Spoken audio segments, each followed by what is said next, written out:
When most people think of vehicle emissions, they assume cars do most of the damage.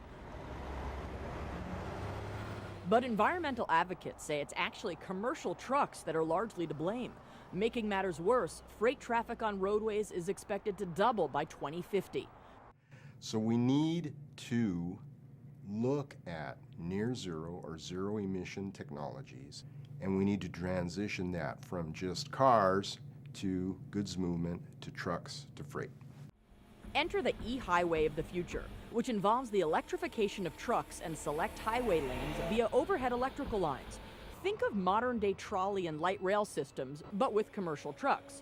The truck itself is electrified with a diesel-electric hybrid system. It also has onboard software and automation that when it senses that it's in a lane where electric lines are overhead, it automatically connects to them.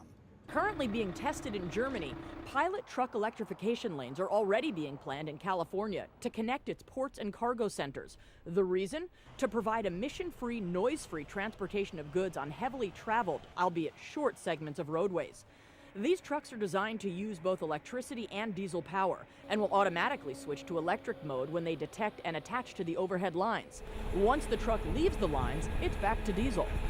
Well, our analysis shows that this is one of the most feasible ways to provide zero emissions in an economically viable way without sacrificing the operational requirements of these trucks. While the most current eHighway discussions are about connecting ports to cargo centers, the technology can be eventually expanded to allow trucks to travel through cities as well. This is really about creating a more sustainable environment for transportation. There's a lot of attention being paid to cars, but now it's time to turn our attention into large trucks and the things that move our goods across our nation's highways. Advocates note that the technology to create eHighways has already been developed. It's just a matter of deploying it in areas where it'll make the most impact.